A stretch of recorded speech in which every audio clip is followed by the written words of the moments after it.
passionate about Cleveland sports. He's going in! Touchdown! Browns, Indians, Cavs, the Big Ten, and more. Cleveland is a city of champions once again! Andy and Jarid, Cleveland and beyond. A swing and a drive! To deep right! Here are your hosts, Andy Billman and Jarid Watson. And we are live on Facebook, YouTube, and Twitter. Hello and welcome, Andy and Jarid, Cleveland and beyond. He's Andy Billman. I'm Jarid Watson, and this podcast is brought to you by Waiting for Next Year. Check them out, original Cleveland sports reporting at waitingfornextyear.com. Well, Browns football is back, less than 48 hours away before the Browns, Ravens at the Rat's Nest. Anyway, we break it all down as we look forward to an NFL season like no other. COVID. Oh, goodness. Did you see the Kansas? Oh, them fans. They seemed a little close. I'm a little nervous. Anyway, and then there's the Indians. I don't want to talk about the Indians. I'm not going to lie. I have nothing to say about the Indians. I don't want to do it, but we're going to. Let's just say it hasn't gone well for the Tribe. They're 0-3 from our last podcast. That's terrible. We pour whiskey and relive that mind-numbing series against those pesky Royals, who should not be pesky at all. Finally, Ohio State coach Ryan Day chance let us play in mid-October. That's the hope. We'll see if it happens. And then I'm going to take a nap for the rest of the show as Andy previews the Irish and Dukie's game. But first, here we go, Brownies. Here we go. Here we go, Brownies. Here we go. Cleveland Browns. 2020 Brown season. I know everybody like Christmas or Hanukkah or whatever your religion is. We count down these things. It is here, and we all know what that means. We've won one game since something, and we tied once, and everything else has been really bad. We don't remember those times, but we remember the one win against Baltimore and that one tie in the monsoon. Hope everybody's week is going well. This has been the most of a world that is so 360. Boy, have we had a 180 on the Browns compared to last year, as I mention every time. But I'm going to mention it again. It's amazing how last year this time felt so different compared to this year on top of COVID. So I'm taking it through the ranks of 6. I think we need to start with him, so let's start with him. I watched his press conference on Wednesday. Such a mellow-toned Baker. No more cocky Baker. He is very confident, but he is very, very non-cocky. That has seemed to have gone away. And the other big thing that I like about this team, there's a lot of things we're going to get into today. We're going to get into the Ravens and the Ratbirds and all that different stuff. But I want to start off with this. You know, it's easy to get down on the Browns. Counting interceptions from Baker, no preseason, everything feels weird, injuries on top of injuries on top of injuries. I will say to enlighten everybody, I have felt a lot better in the last 24, 48 hours after listening to the team. This team feels very confident about how they are. If you listen to Hunt, this is a run-first team, in my opinion. And he echoed that in his press conference. And I will say this again, we should start off with 6. Baker is very confident, but he's not cocky. And this is such a different Baker Mayfield, Jared, that I must admit I feel differently already. Now, it doesn't mean wins or losses, but after watching this stuff and taking it all in, I'm feeling better than I was on Monday. I saw FanDuel came out with an over/under of 8.5.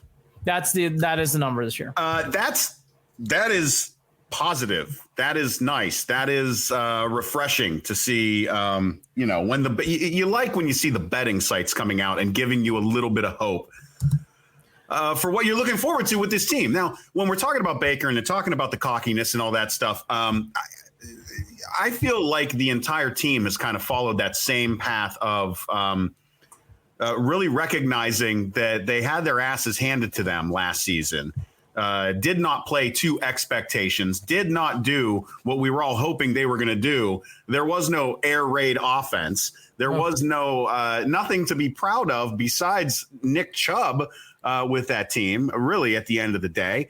And here we are now with a team who recognizes that, yes, the talent is there. The talent is there for this team, but can they put it all together?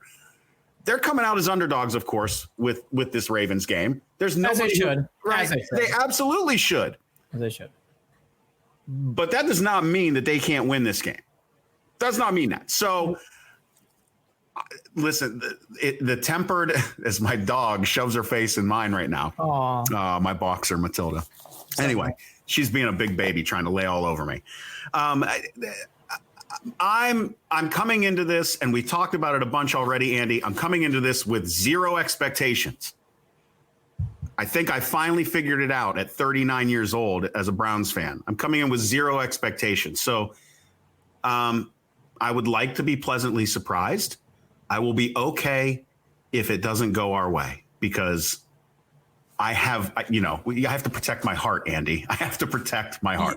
You're a bigger man than I. I will not be as patient.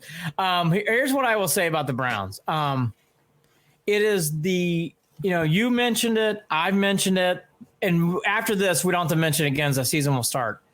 This is the hardest intro to a season I've ever had. There in 16 and 17, I knew 3 or 4 wins would be big. You could just feel it. There's been other years where it's like, I think we're better than that. And but even by the time the year starts, it's like 5, 6, 7 wins. This year, I just don't get a vibe. I don't. It's very, very murky, because especially with Mayfield. Let's get into some of his quotes from Wednesday. Quote, "It will be good to go up against somebody we know we have to do. We've installed everything. We're putting together a good game plan. We'll have that ready to roll. So we're ready to go out and execute." Wait, did he say game plan? Yes. Wow. Yes. I don't think a game plan, like for the whole game, a plan for the game. Yes. Oh, that'll be different. It will be. I just hope, and I don't mind an occasional screen when done properly. Done properly. I don't want to say place at the right time. I mean, and by the way, I'm sorry, I'm not going to pick on a guy, but I'm not going to miss Dontrell Hilliard going out for and Damian Ratley. Okay, or we're good. But listen to some of these other quotes. I think he looks good and super dialed in, J.C. Tretter. He looks great to me. I think Baker's ready to have a big year, Odell Beckham Jr. Now, these are common tray plate quotes. We all know that. But if you watch the tone and you hear the tone, last year we all said it. The Browns were very boisterous. They were cocky. It was not just from Freddie Kitchens or Baker. It was Odell. It was Landry. It was John Dorsey. Everyone had that tone. It's so opposite this year that it does give you hope, because this is what the Browns needed. They need to come in this year, as you said it to you, confident, yes, but reality. They have a lot to prove. They have a lot to do. And I will say they are going on that path. And it's good to see. It gives you hope. I'm not saying it's a win. All I'm saying is it gives you hope, which is what we really, really need in this situation, as probably one of my sons is trying to call me, which is excellent. It's coming through my phone right now. You gotta love everybody out there. You gotta love kids. They make you laugh. I kicked mine out tonight. My daughter's up at my dad's at the moment, getting ready to have dinner, and my son is socially distancing while skateboarding with a friend with his mask out there near our high school football game that he cannot get into because of COVID rules. So I understand, Andy. Yeah. So going back to this, again, love kids, love Carson. Poor Carson, I'll call him back. But we got to talk about the Browns. The biggest thing, though, I do like how this team has this aura. Even I will be into the season. I will not be happy with a loss. I will not be happy with many losses.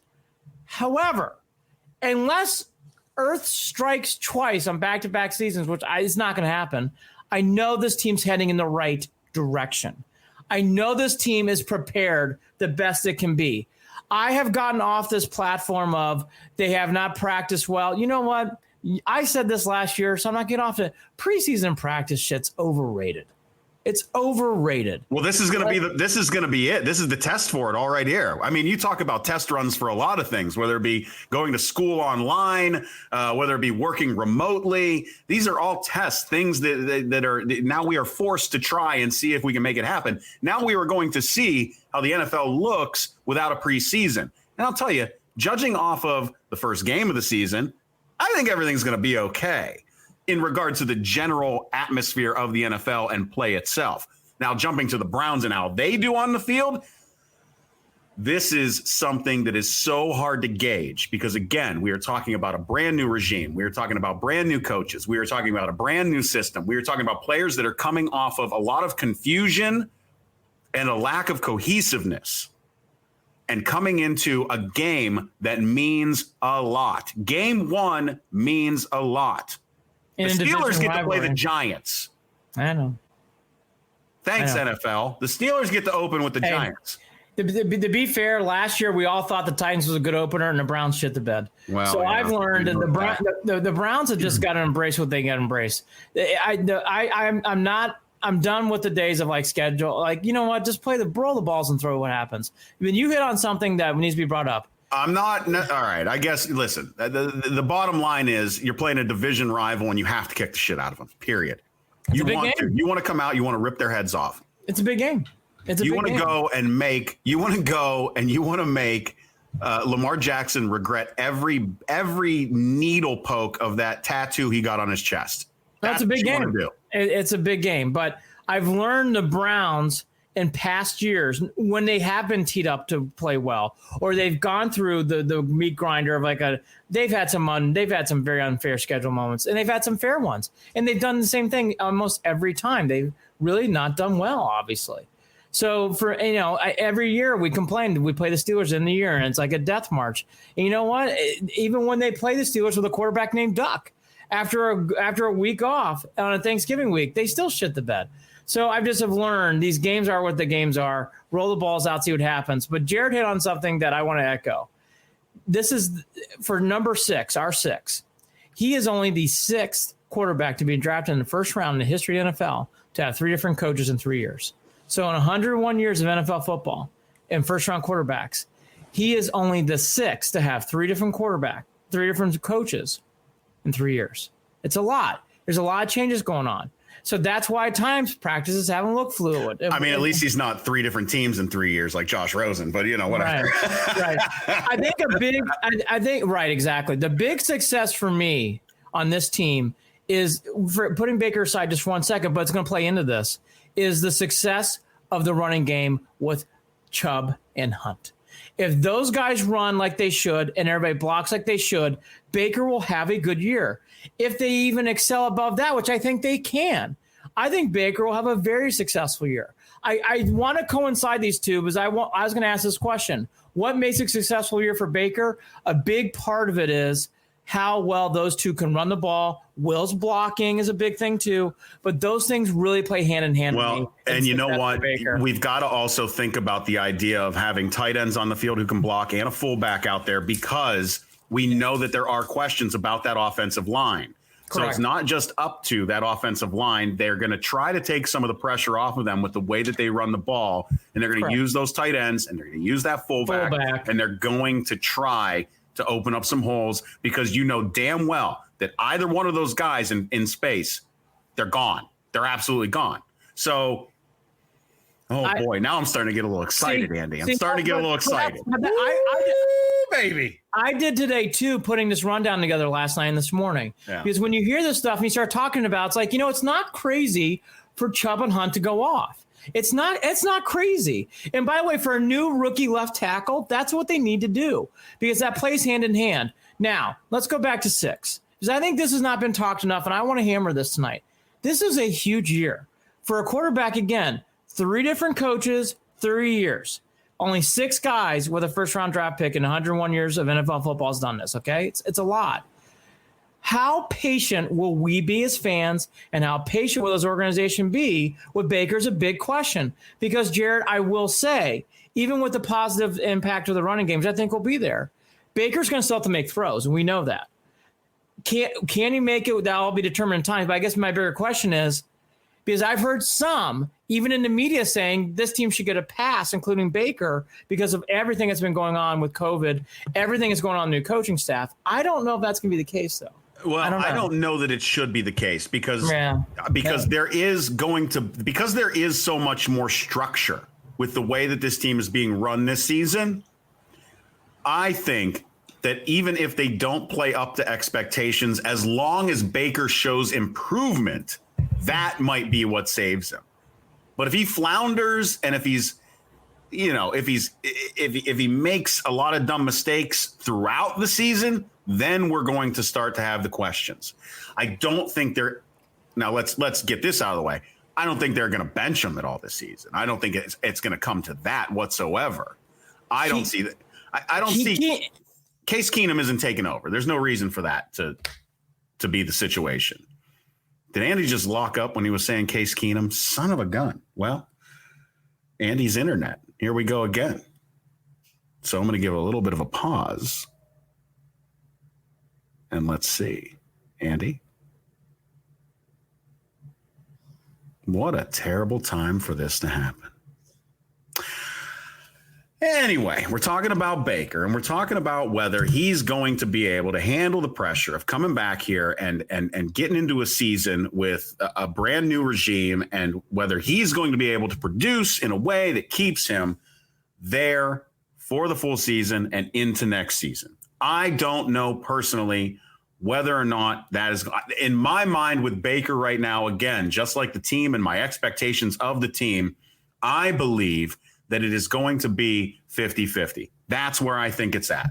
That's what I think is going to be the situation for Baker throughout the season, 50-50. Again, for me, no expectations. Andy will be right back. I almost guarantee. Internet issues have hit us every once in a while. And again, they're hitting us tonight. It's because of all the excitement for this Brown season, no doubt. And now my dogs are going to lose their minds because my wife just pulled in the driveway. And, yep, there they go, losing their minds. Right on cue. Perfect Friday evening to talk football. Odell Beckham Jr., he says he's ready to roll into 2020, but not claiming huge things. And this is a part of the tone that this team is coming into the season with. Odell says, I think it's selfish for me to say that 2020 is going to be my year. And if I would have known 3 years ago or last year, whenever I started saying this, that 2020 would have been a year like this, I do not think I would have ever said that, Beckham said. So obviously the team recognizes that not only is this important for their play on the field, but there is this weird, ominous feeling regarding the COVID situation that they're dealing with. Odell also said it has been a tough year for all of us emotionally, the pandemic, the world that we're living in. I think that it's been tough on everybody. No doubt, Odell. No doubt that has been on the minds of not only you guys, but a lot of us out here just waiting to watch some football and be excited about that. So Odell has tempered his tone regarding what's his expectations are on the season, and we'll see if the Browns can produce. Andy said hard crash. That means his computer has completely locked up. I'm going to just chill here and keep talking because that's what I don't get paid to do, to be honest. Device is not connected. It looks like Andy is jumping back in, and there he is, adding him to the stream. Andy, you are back. Hard crash, my friend. Hard crash, huh? Well, that's all right. Your microphone, you got it? Well, we're fine. Yeah, you're good. I can hear you. All right, welcome back. I was just talking about Odell, and I was talking about how he is another example of tempering expectations.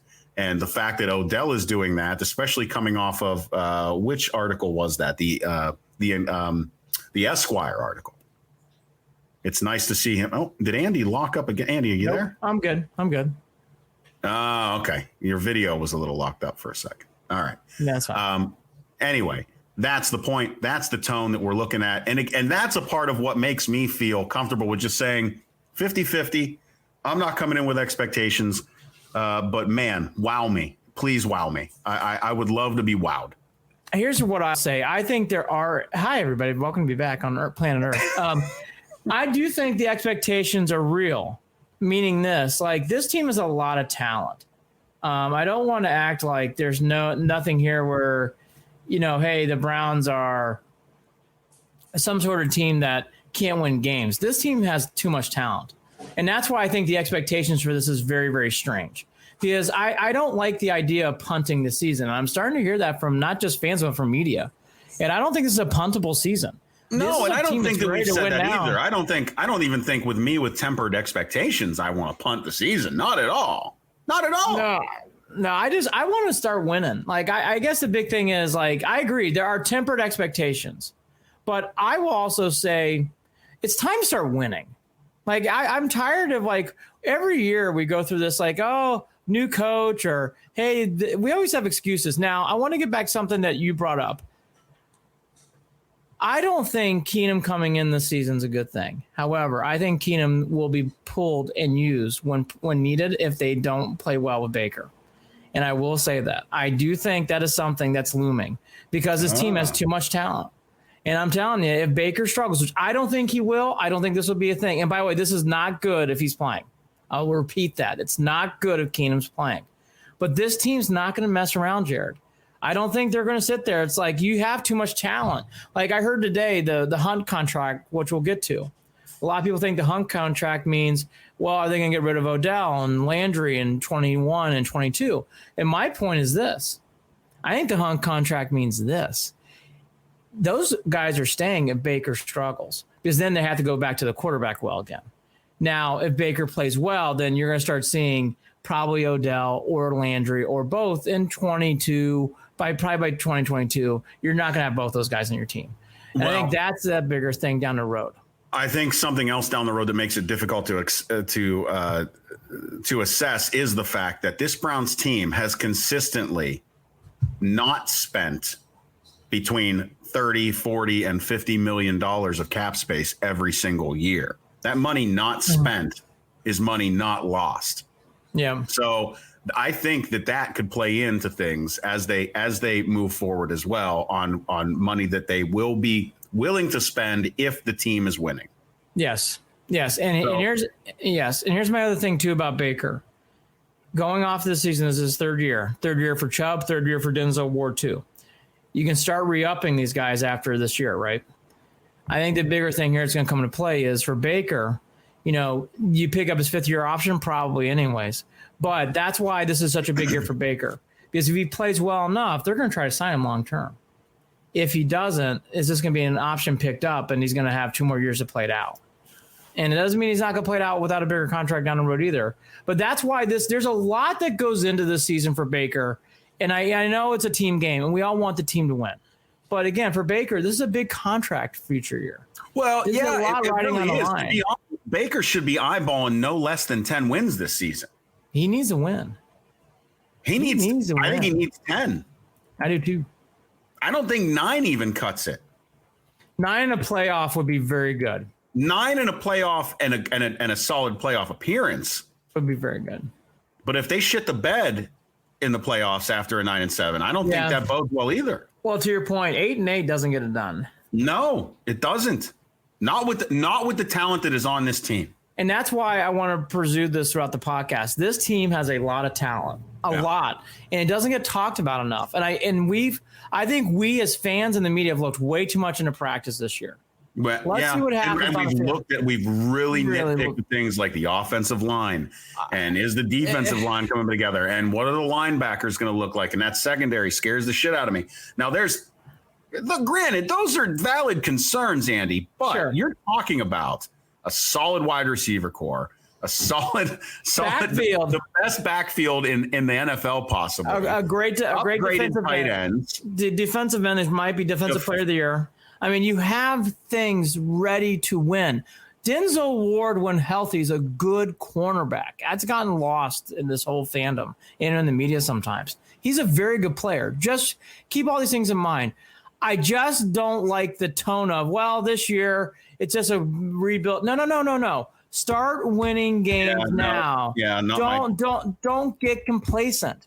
You can have realistic expectations. That's my word, realistic expectations. Yeah. But it doesn't mean winning and losing. Who cares? No. We want to win. This isn't college football. This is the NFL. Right. You need to win football games. That's my point.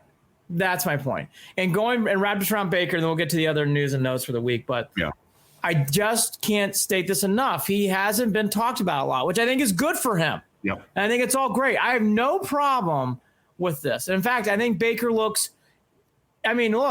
just talking to a guy who watches these press conferences regularly, it is so striking night and day differences between Baker Mayfield this year and last year. It is striking. Yeah. Striking. And so there's a lot here. It's a big year for him for on the field wins, which is number one, but also off the field for his contract. He needs to play well if he wants that bigger contract down the road. He needs to. It plays a lot into this whole season. It does. Speaking about contracts, Kareem Hunt on Tuesday, September 8th, got a new deal. He signs a 2-year, $13.25 million contract, basically a good hometown discount for him. The biggest thing, and we'll get to some of his quotes that I got out of this, Jared, he is really excited and really wanted to be in Cleveland. It was funny. I heard some people, and he kind of pushed back on it. Oh, the Browns did him good by taking him in, and he's given this because the Browns, and it really didn't. He pushed back hard on that question. His real point was, I'm just grateful, and I thank everybody in the building from top to bottom. This is the big one. It's an honor to be here in my hometown, end quote from Hunt. And you could tell throughout the press conference, it means a lot to him. Now, to the other bigger story, which is a funny social media blowback, a lot of Browns fans getting upset because they thought that was getting a snub to Nick Chubb. That's not a snub to Nick Chubb. No. Kareem Hunt is a very good player. Yes. And to be fair to Kareem Hunt, he had a horrible incident. I won't relive that again because I've already talked about it. I would never sign Kareem Hunt. All that to be said.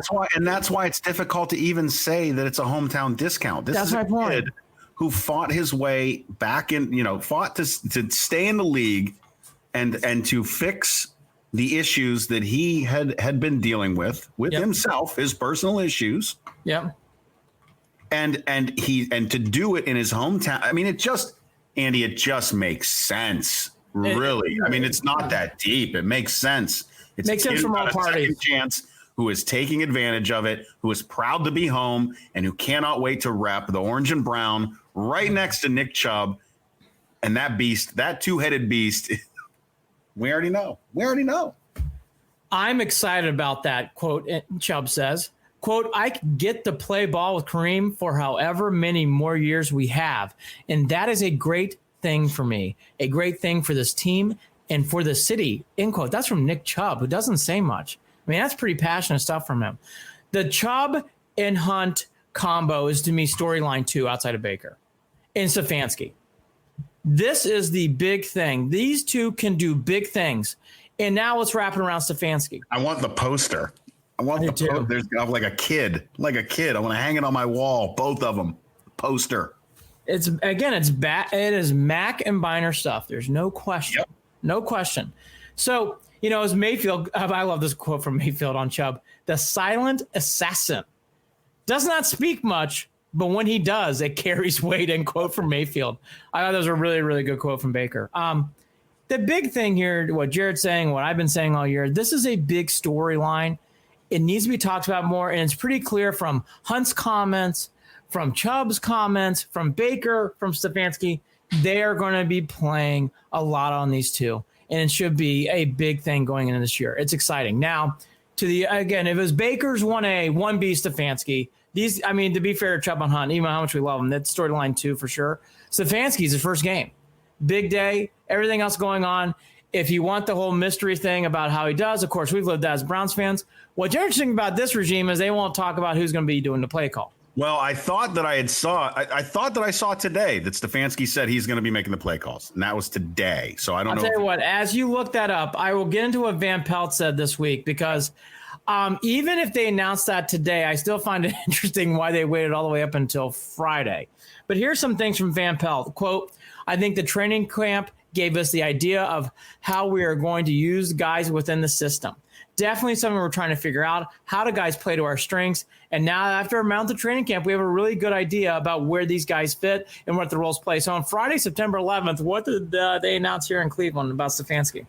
Cleveland.com. This was today, 5 hours ago. Kevin Stefanski announces he'll call the plays over OC Alex Van Pelt this season. Yeah, it was today, and Stefanski will make the play calls.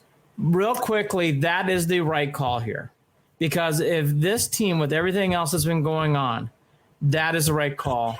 And I think this will help. And I believe that Tony Grossi had mentioned it on Twitter that basically the fact that there was no preseason is what kind of took away from the seeing if Van Pelt could do it sort of look. Again, if it was anything else, I would have said Van Pelt.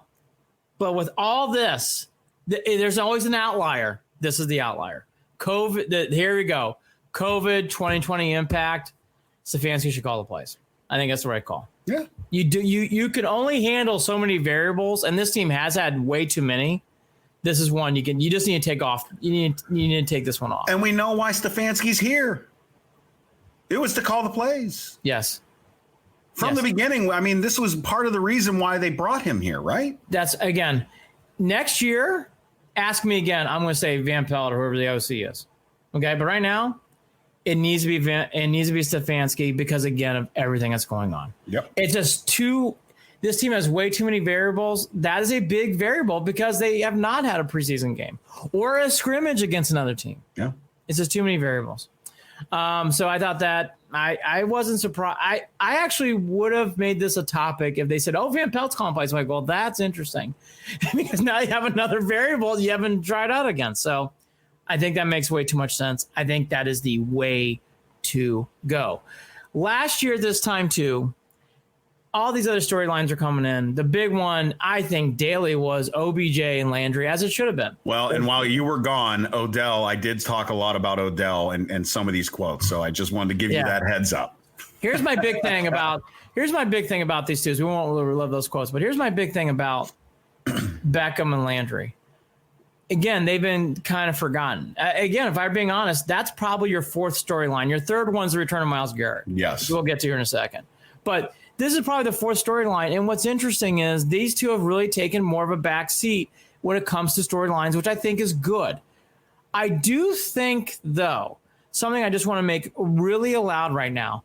Just because they're not being talked about doesn't mean they're in for a lukewarm or mediocre year. And that vibe is coming a lot out from media and from everybody else talking and chatterheads and all that stuff. I don't know if that's necessary. Are you kidding me? Because I'm going to tell you right now, Andy, when we're looking at, I mean, especially Landry regarding his leadership role on this team, that has not disappeared, not 1%. I'm with you. You know where I was going to go. Period. Look, I just think it's funny. And people I love saying things like, oh, OBJ, with everything that's going on with Chubb signing, I think he's going to be gone next year. Really? Man, I don't know. I just don't think it's going to be that easy, that quick. I just think these two, which I think is good for them and good for this team, are going to be used more than what people think. Right. Now, are they going to catch the ball 8 or 9 times a game? Well, of course not. Look what we just talked about. Hooper, too, is going to be out there catching balls. So I'm not naive.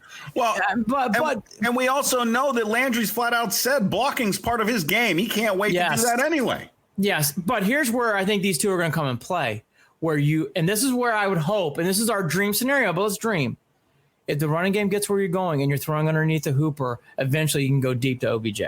Eventually you can throw balls up in the air and allow those two to really get in the air. And that's what they're meant to do. Again, just finding either one of them in space. That's my point. Because once you start forgetting about them and you start coming up on the line to go with Hooper or to go on things with those two running backs, that's where, again, I'm just saying. And I'm getting excited. Again, this team is too talented to just say this is a throwaway year. I'm tired of that crappy comment. Tired of it.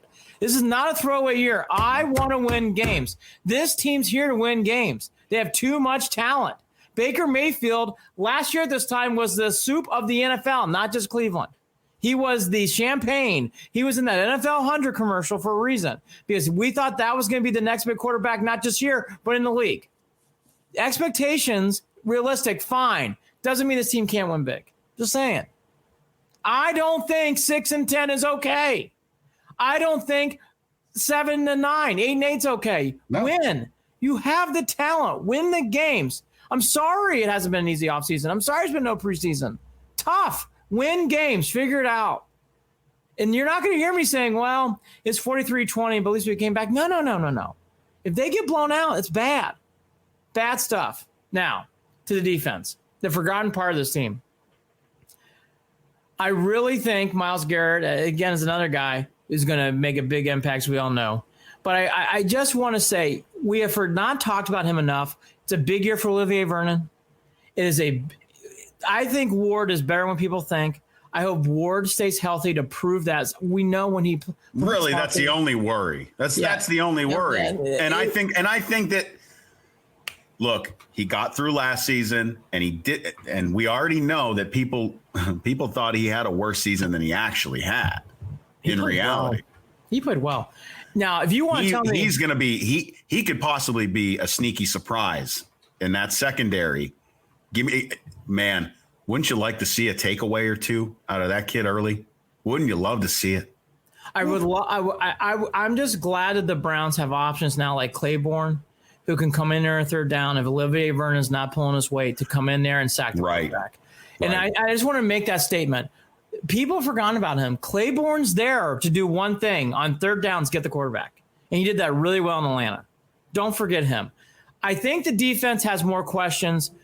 It's good that Goodson's back. He's going to be in the game. I think that's a big thing. We all know, and here's where I'm realistic now. If the defensive line does not control the game, the Browns are going to have some issues on this team. Even with Denzel Ward, I'm not naive. This team does not have enough talent with the linebackers or with the other cornerbacks or safeties to do big things. This team has to pressure the quarterback, has to control the line, period, end of sentence. So Olivier Vernon stinks and Claiborne gets hurt and this team can't, it's only one-sided again. And with Sheldon Richardson still does his thing. We've already seen if the other end's not pulling his weight, it doesn't matter. So it is absolutely huge for this team. People are like, well, Andy, you must think that the Browns are going to go 16-0. The one thing outside of this is Stefanski's first year. We won't relive all those things. It's a big look. There's a lot of things that Stefanski's got to learn on the run. I'm confident in his abilities. I'm confident in him and his calmness, but it's still his first game. We've lived this way too long. A lot of things seem to go really weird for first-year coaches, so I'm embracing that. My other big fear in this team is left tackle. I just really hope Wills is ready for what's coming to him because he's a first-round pick and the expectations are going to be high for him to play well. And that, I will say, Jared, makes me nervous. Stefanski first year makes me nervous? Of course, sure. My second big worry is Wills. Wills on the left side, it makes me nervous. Baker rolling out, Baker getting rid of the ball quickly. Those are the keys. Huge. Those are the keys. And Harrison Bryant. And running the hell out of the ball. Yeah. Yep, it's going to be huge. I'm telling you. That will help. That again will alleviate some of the pressure. Yep. Off of that side of the ball. Yeah, I will say I'm ready to watch Wills because I've not read positively glowing things about him yet. So I'm very, very interested to see how he plays. Well, can I be real about this? I mean, we got to say this. And I say this with all due respect and love for all of the beat reporters and everybody that writes and talks about the Browns on a daily basis. They're not coaches. They've been excited about this team over the years. They've been down on this team over the years. None of them have it figured out. And I don't really think that we can take what we have gotten from them this preseason, this training camp, and all of a sudden just have worries when it comes to this first game of the season, when it comes to actual game play, when we have game one of the season. I just don't. I can't. I can take it with a grain of salt. Does that make sense? And I would mean that if I was out there watching too. You only know so much when you're watching players play against themselves, play against their own teammates over and over and over and over and over and over and over in Berea. That's it. That's all you got. So I just cannot walk away from there and say, I've got a beat on this team. You can't. Here's how I'll take it. Let's lead us into the Ravens matchup now. Last year at this time, Lamar Jackson didn't look good in practice with his throws, did not look good at times in the preseason. And then, holy shit, 2019 season started, and he was the MVP of the league. So when I hear, and I love Tony Grossi, and I do, I respect him. When I heard from Tony Grossi, I got reports that Lamar Jackson only threw one interception in practices. I'm like, well, I kind of chuckled. I'm like, okay, well, I mean, that's nice. I go, it doesn't matter as soon as you start. Now, look, he was the MVP of the league. I'd be the first. I know I'll speak for both of us. I was shocked. If you would have told me in 2019 Lamar Jackson's MVP, I would have lost my house. Still feels like a fluke. I mean, it's unbelievable. But hey, and kudos. He was great. Proved everyone wrong. Cool. He was great. Hey, he deserves it. So let's lead into the game. Ravens, we all know them vomiting. Art Modell, that was awful. This is why we hate Baltimore and all that and more. So Jared alluded to it. The line's at 8. It's gone down to 7.5 because a lot of people are putting money on the Browns to cover that 7.5 or 8. There's a lot of money going towards the Browns in this game. So keep that in mind. That's not people like you and I and everybody listening. Those are Vegas. Those are gamblers putting money on the Browns to cover. Not win, but cover. So it's interesting. Well, wouldn't surprise me if the Browns came out up 14 in a game like that. God, that'd be great, wouldn't it? Well, it's going to have to it's going to come down to takeaways. It's going to come down to controlling Lamar. That's it. Here's the one thing that I found interesting that I've read about the Ravens. And I obviously read up about them a lot today and whatever else. Their big thing in the offseason was we need to stop the run. And the other big thing that I've been hearing from all camp is developing Lamar Jackson's arm into a passer, not just running around on the field. So here's how let's take this in twofold first. The Ravens last year rarely had their defense. I mean, look, watch the Titans game.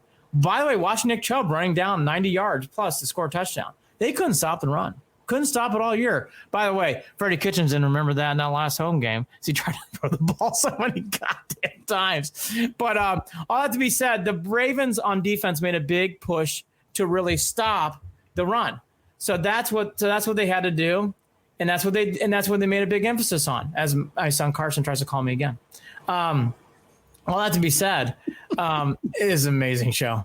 All that to be said, it's going to be interesting to see if the Browns can push back against a team that has their full health and that's focused on stopping the run. We just mentioned it. The ball is going to be a big success, not just in this game, but the whole year. So that's 1. 2, I think some of this is fluky. I can't see the Ravens throwing the ball over the field, Jared. I can't see it. That's all I've been hearing. Oh, the Ravens are going to go downfield. I'm like, the Ravens? The Ravens are going to go downfield? I think that's a fluke. And by the way, if they want to throw the ball, hey, go for it. Last year's offensive rankings, Uno in rushing, first, 27th in passing. If they think Lamar Jackson starts whipping the ball around, love it. Well, and we have to be real about this. There were many times where there were desperation chase downs on Lamar and maybe I'm being a little hyperbolic, but from what I remember, he threw up some lucky ducks. Again. Am I making this up? A lot went his way when it needed to. Here's the one thing I'll say about Lamar Jackson. Insert Randall Cunningham, insert Michael Vick, insert Cam Newton. If you keep running in this league, you will eventually get popped, and it sadly will bring you down. Now, he got popped last year and he got up.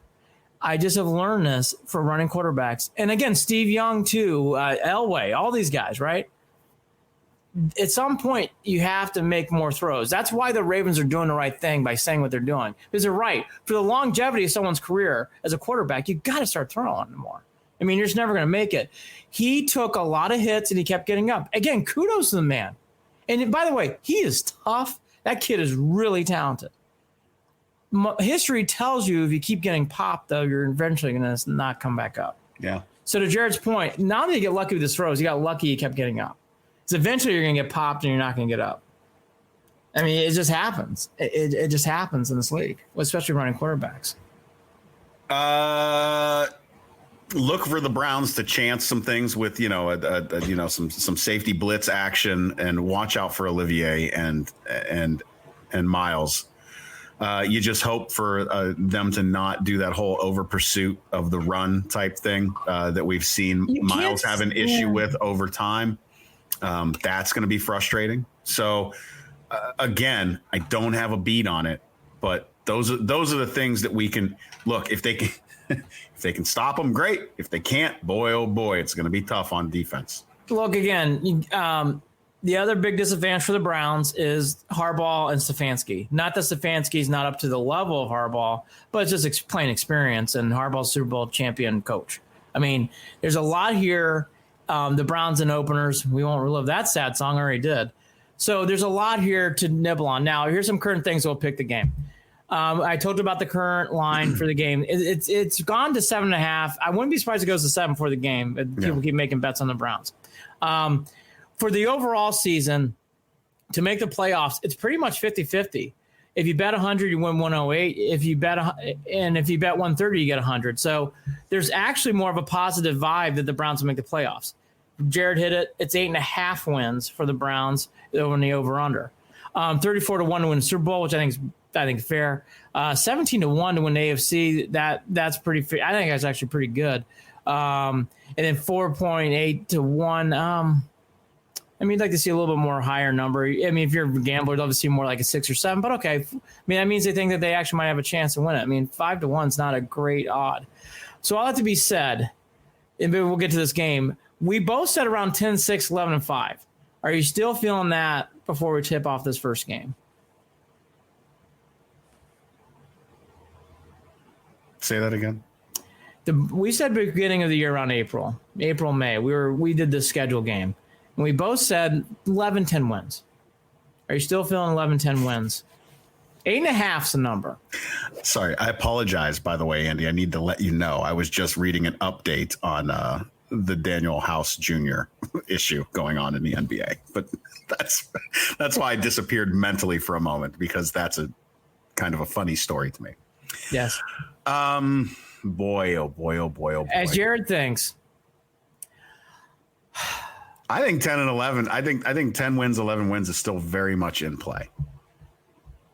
I think it's in play. I don't think it's crazy. I think the under-over has it exactly there. So I think it's either 8 or 9. I was at 10 before this. I've all right. I'm going to say over. I say 9. I say 9-7. I think 9. I'm going to do one more less win. I say 9. Yeah, I got to be honest. I've been stuck at 9-7 in my head for a long time now. Yeah, I think 9-7. I really do. Yep. Do they make the playoffs? I don't know enough. I don't know. I don't know if 9-7 is enough to get it. Here's what I say. I'm going to write this down. So we're going to relive this as we go into buys throughout the season. I actually think the Browns will make the playoffs because it's a year of attrition. And it's going to be a year, like I've noticed in baseball, weird things are going to start happening because obviously in football, you have a lot of injuries. There will be at times where COVID's going to come in and out. Okay, there's going to be whatever you want to call it, COVID scares or whatever else. And it's going to be interesting to see how the NFL adjusts to it. The one thing I love about the Browns is they seem to have a very good mental makeup, even with a first-year staff. Because of that, I think there's going to be times where even teams that get red hot early, like we always say that it's a long season. It is a really long season this year. A lot can change week to week. Because of that, in the long term, I think somehow or another, weird things are going to happen. I think there's going to be at times where you're going to see things where it's like, wow, they stunk in week 1 and they're great in week 12. Like, I think you're going to have that kind of season, which you don't. And lately, when we've done this podcast, that's not been the motto. I do think this year that's the motto. I really, really do. But I think the Browns make the playoffs. I would take the 130 bet. I would. I would. I would take it. And it's close. It's, by the way, that's why it's 108, 130. It's close. Well, again, it just continues the theme that I've been saying the entire time. 50-50 coin flip for me this season. It's where I'm at. The Browns are not a team that I would put my money on either way, against or for this season. I would avoid betting on the Browns, period, this year. If you're gambling real money, I agree with Mr. Watson. So I'll make the first prediction on Sunday. 1 o'clock CBS. For those of you around the country, DirecTV like me. I've been back and forth on this game. I think, again, so the opener, we all learned anything's in play. Because of the Ravens' talent and Harbaugh, I think the Ravens are going to win. I would love to see the Browns win. I just think the Ravens' experience and with the Harbaugh, I think it's just too much. I just think the Ravens will find a way to eke out a win. I hate to say it's another open. And again, history shows the Browns don't do well in openers. I'm starting to become that guy who goes, maybe it's just a thing. It is. It doesn't mean the season's lost from what I just said, but I'll be realistic. I think the Browns lose at a tight one, something like 28-24, something like that. 35-24 Browns. Good job. The Ravens score late, and that's garbage points. Otherwise, they would have lost 35-17. Jared, saving the podcast. I hope I'm wrong, but I just have learned. And I'm fucking serious too right now. I know you are. I'm dead serious. So Browns 28-24 for me, and then for Jared Watson 35-24, where we live every one of these, and it'll be fun. The rest of the season, I thought the opener was pretty much classic to what you thought. Boy, the Chiefs, COVID, no COVID season, they look great. They're going to be very tough. The Texans are a weird team. And by the way, that doesn't mean their season either. The Texans can look crappy and win 12 games. They are the most bizarre organization on the planet. But I mean, here's the thing: same as it ever was. You know what you're getting with the Texans. Nothing's really changed my mind there. Yeah. Yes, JJ Watt's good. Yes, Deshaun Jackson's good. Yes, I mean, like there's things that we know about them. There's The one thing I will say, the Patriots have obviously changed a lot, which I'll get to in one of my picks here. But I will say the baton has been passed. The Chiefs are that new team. They're going to be good for 5 to 10 years, folks. Yeah. That team is loaded. Yep. They look good. They look comfortable. That team is just easy flowing good, which is for us is really annoying. Games that stand out to me this week. I think opening day is always fun, especially in the opening week of the NFL. Here's some games that I like. I always make my predictions. I will do it here today too. I love the Seahawks minus 2.5. That's when I wrote these down. This was about noonish on Friday here on the 11th. I like the Seahawks on the road. Take the 2.5. I think they cover too. I love that game. Vikings at home. I think the Packers are in for a long year. I just have not liked the vibe ever since that playoff game. They got the shit kicked out of them by the Niners. And it's one thing to lose. That was just thromping. The Vikings at home with Cook. I love that team. I think the Vikings cover too. I think the 2.5 is way too light. Here's my. I always try to pick one. Here's mine. I think the Dolphins are much better than people think. I was going to say the same damn thing. I love the 6. Take the 6 and run. I think the Dolphins are going to win outright. I think the Patriots, as the year goes on, will be okay. And the Dolphins have always played well. They've always played well against the Patriots. Now, they always do better in Miami. That's the difference here. Yes, but again, no Foxborough crowd. It's the same. By the way, even with fans in the stands, that's something I took note of. You felt it, sure, but it's not. Oh my gosh, a partial crowd is no crowd. Let's just remember that as we go down the road here. So Dolphins, I think I was impressed by the Dolphins last year. The Patriots, I know it's the Patriots, but even Belichick's had losing years. I think they're in for a much longer year than people think. And then the other game I'd like, the Jacksonville Jaguars are terrible. Every week on these picks show until they cover, I'm taking the opposite team. Take the Colts 8, and this is with a Colts team with Phillip Rivers, and I still like. Mountaineer got a sports book. I don't know. I might need to take a quick trip. I know. I mean, seriously. I will say this to what Jared's alluding to. I've learned this. Opening week in NFL is the wildest. It is where shit can hit the fan. Mm-hmm. Years and years ago, everyone loved the Dolphins and the Texans home games like 10, 15 years ago. Texans only won. They blew them out. Weird stuff happens on opening day, but I do like these picks a lot. I'll do them every week. That's fun. I agree with Jared. The Giants-Steelers thing's annoying, which, by the way, the Giants, I think, is a sneaky 6. I thought about that.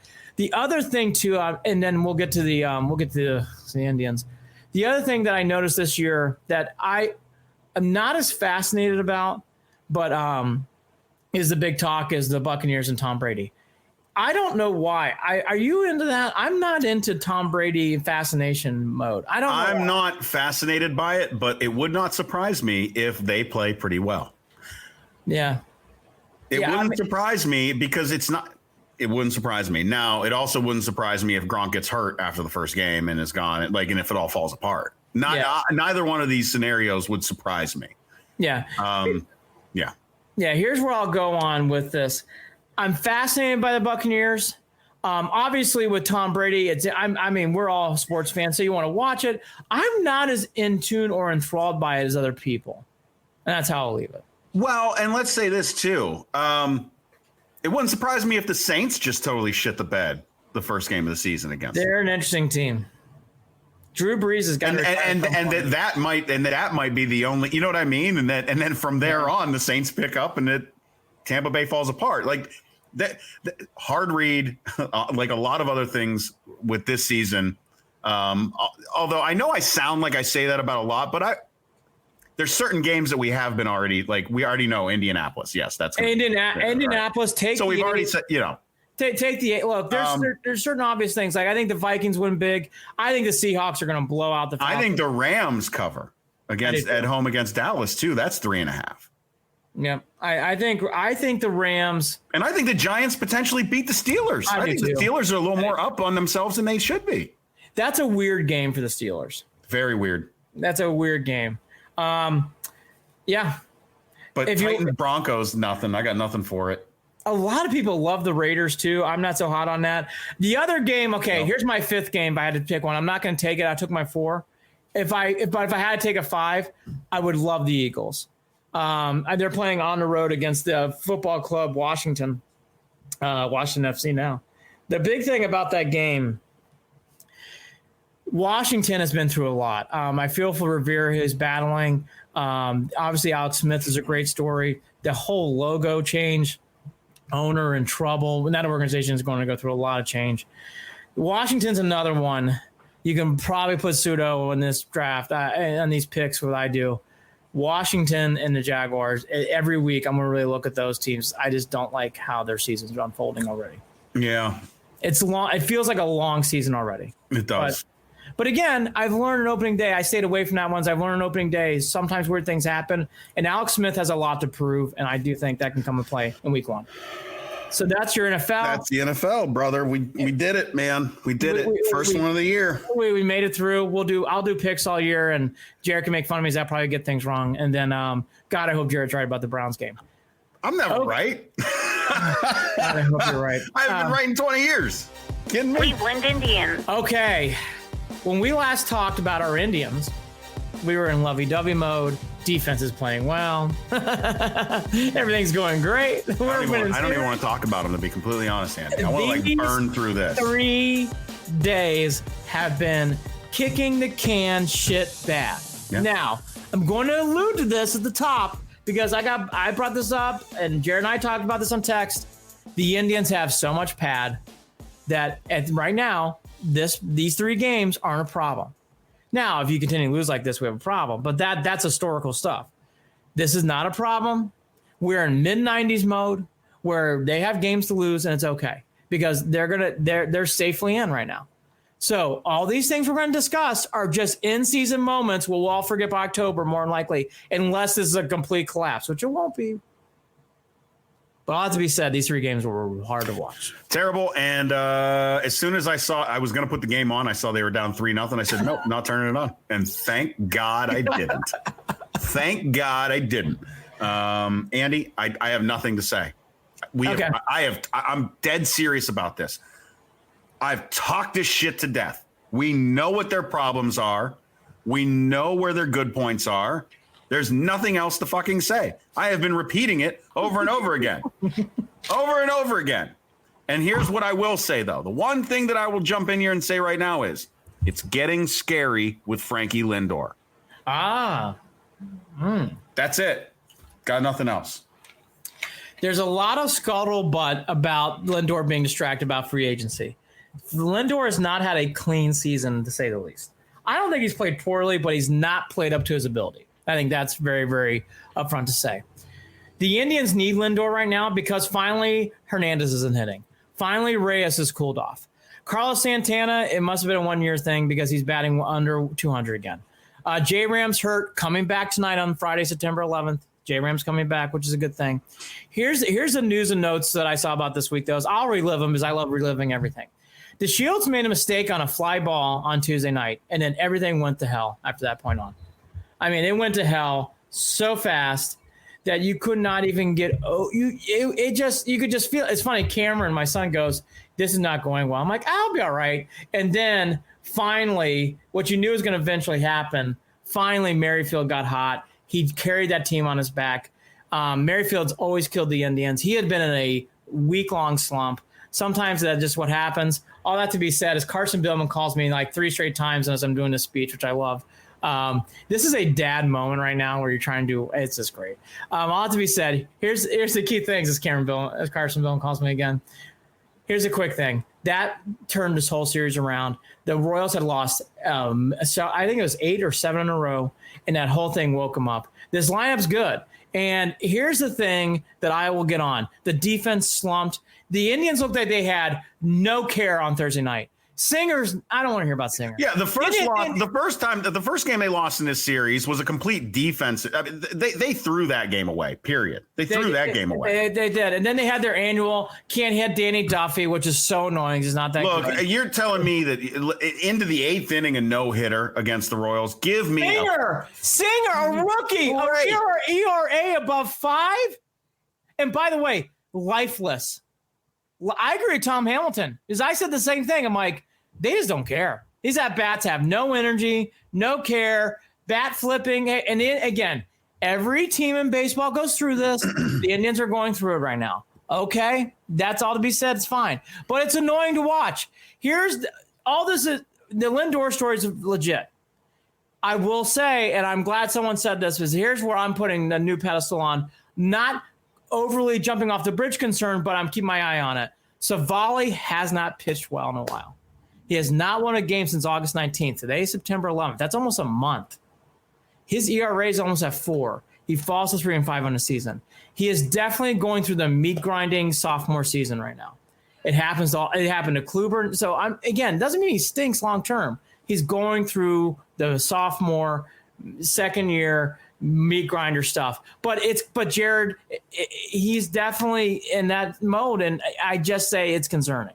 And doesn't mean he stinks. Doesn't mean I don't want him back. No. I'm just saying it's concerning. He's having a hard time. It's definitely hard. It's just hard for me to even talk about him right now. This whole team, it just really is. It's just hard for me to even talk about him. I'm going to bring a positive to Jared. Jared needs some positive. Karinchak looked great on Tuesday. Cool. He needed to. That was good. J-Ram is back. I was going to bring that up. There's a whole controversy about that. Some people think he should have been playing. I don't know, but his hand feels better. I will say this. I have no problem with them sending J-Ram until tonight. If his hand's hurting him, we even October. Sorry. Look, you're not worried about getting into the playoffs. That's my point. So that's my point. If he needs rest. I was surprised by some of those comments. I was like, nah. Well, here's the move. I got to tell you, it was nice to finally. Well, not nice, but you knew it was coming.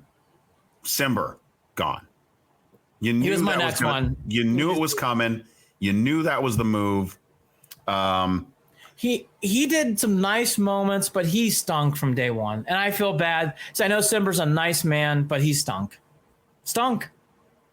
I don't know what else to say. And by the way, he was awful on Tuesday. He was awful. Jared, he was not good all year. The other big move that happened too is Cam Hill. He's up. Dominic Leone. Another move that a lot of people thought should have been the original move.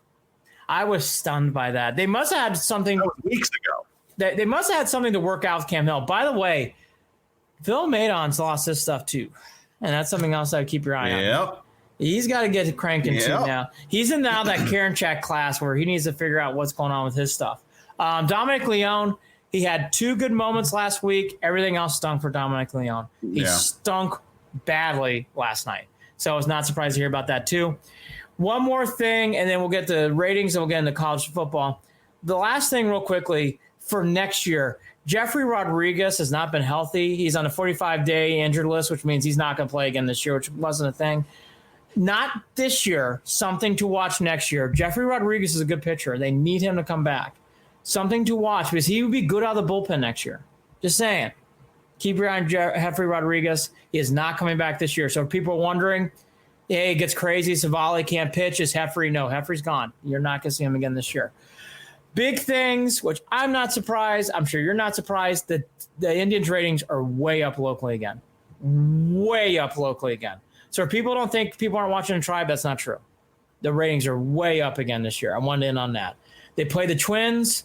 We'll get into more on Monday. Again, if this was a regular season, this would be a huge series because they'd be competing against not only the Twins, but the White Sox again. And it's not, I'll just be honest, like you want to beat them, we do, but it's not a must. Yeah, no, I think for morale purposes only. And I just would like to tune in to watch something enjoyable. That's all I want. So selfishly, I'd like them to not suck at the plate like they have. There's been 2 series so far. The Cubs series at home and the Royals series at home have been, brutal.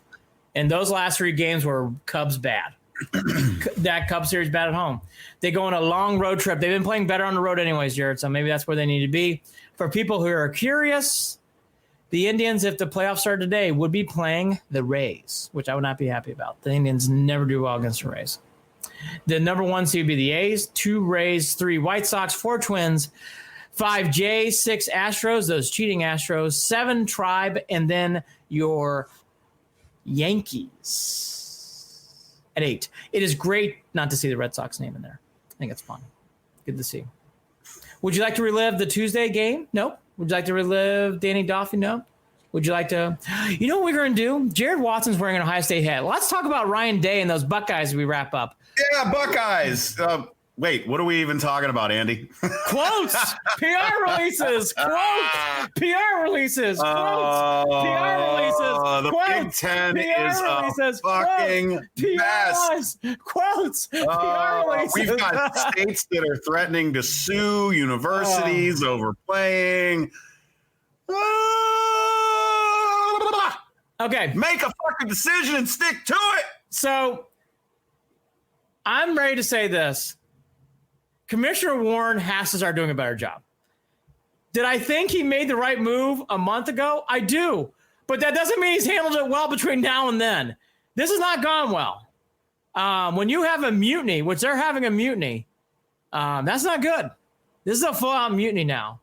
Ryan Day went out and said basically, hey, while I understand the Big Ten's conference decision to postpone the football season because of health and safety considerations, the communication of information from the Big Ten following the decision has been disappointing and often unclear, end quote. This has not gone well for Commissioner Warren. Not gone well for Commissioner Warren. He needs to have a kumbaya, break some bread, drink some wine, feel good meeting soon. Andy, what they're dealing with right now is a lot of big Midwestern egos. Big Midwestern egos, period. And coaches who are looking around, seeing that Clemson's playing, Notre Dame's playing, next Oklahoma's playing, and it's finally eating at them. Now, I'm going to remind everyone this. As we talk about all this, there's been another outbreak at Louisiana Tech. TCU had an outbreak. There are teams that are still dealing with this. So for everyone, and again, I'm going to keep this again. I don't know who's right or wrong here. I don't. Because there's some people whose respect I really believe in and trust, like Coach Urban Meyer, who believes they should be playing and who's confused about Duke and Notre Dame playing, but why isn't I playing? And by the way, it's mixed. It's hard. I'm not saying who's right or wrong. However, the Louisiana Tech story, they had a COVID outbreak. TCU had to cancel their game with SMU. There is still things going on with health and safety protocols. It needs to be reminded. That's why these things happen. I just want to bring up the other side because it isn't like that's gone away here. Now, all that to be said, Commissioner Warren has to do a better job with this. This is a mutiny. If you're not going to play, you got to communicate these coaches and get people feeling hunky-dory. Because if you don't, Jared, you're going to have a mutiny, and you can't have that either. Can't have it. I got no input. And I'm not trying to push it like I did with the Indian stuff. The Indians have pissed me off, but we're talking about the Big Ten. Look, they made a decision. The decision was made. Anytime you're making a decision regarding the health and welfare and safety of other individuals, you have got to give at least the benefit of the doubt that I don't know if Look, opinions are like assholes, Andy, and everyone's got one. I'm reaching into the old classic. I'm reaching into the classic bag there for that one.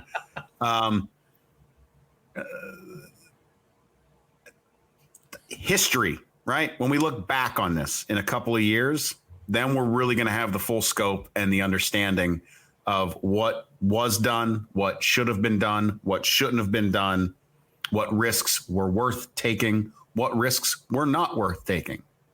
Again, in this time, in this day and age, though, make a decision, stand by the decision, go with the decision. That is leadership. If you are being bucked by other coaches, then threaten them with whatever you need to threaten them with to shut them the hell up and remind them, just like those coaches would remind the kids on their team, you play for me. Get in line. Again. Now, I don't know if you can do that, but you get my point. Again. Get on the same fucking page. Again, please. I don't think there's a right or wrong here. I don't.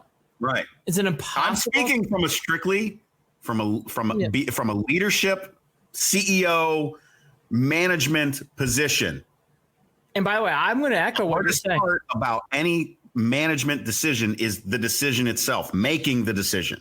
Yeah. The decision. But once the decision is made, you better all get on fucking board and roll with it. To Jared's point, and here's what I'm going to echo. He has to get a handle on the situation now.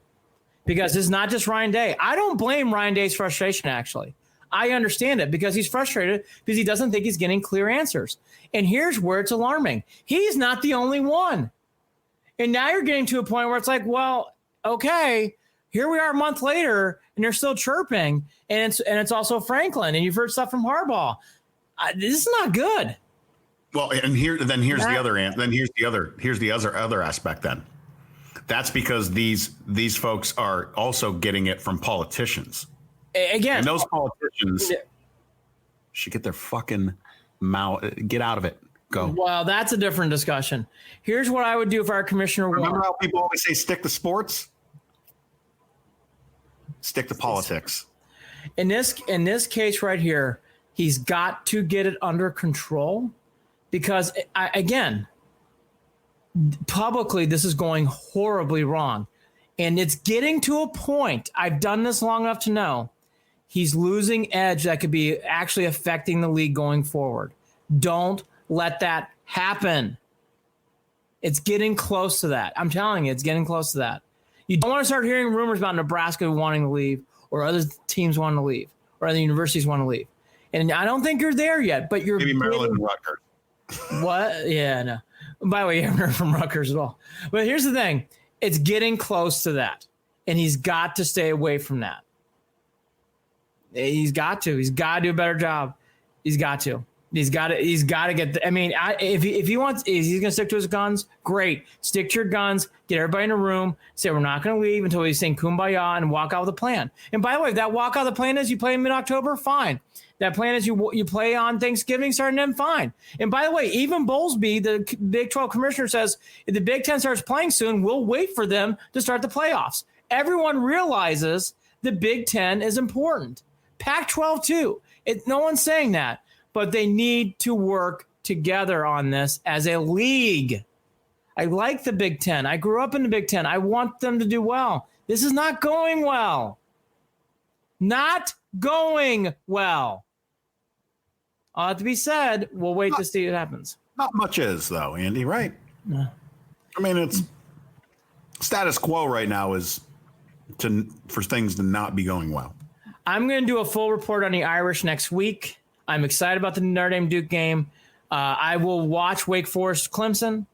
Every other game is very much a blah, shoulder shrug to me. Might watch a little bit of Syracuse, Carolina. But those are the games that come to mind. Everything ramps up at the end of September with the SEC and the ACC really starting to play more teams in our conference. Browns, I'm excited. I hope I'm wrong about my prediction. I hope they prove me wrong with opening day stuff. Boy, the Indians, that was a rough week. Rough.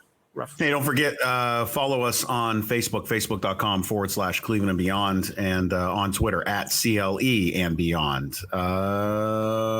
It's like my mind just stopped working. Here we go. Andy and Jared @gmail.com, Andy and Jared @gmail.com. We are a part of Waiting for Next Year. Check them out. Original Cleveland sports reporting at waitingfornextyear.com. Andy, last words. I agree with you, EJ. I do look like I'm playing in the Texas Hold'em tournament. I appreciate that comment. Hope everybody has a great weekend. We have a lot of exciting things happening very quickly. You're going to start hearing this word evergreen. You're going to start hearing some other words coming in like Kaylee Waterhouse, who does a great job. You're going to start hearing some other things like that. That's exciting stuff. It's also just as exciting about the Browns.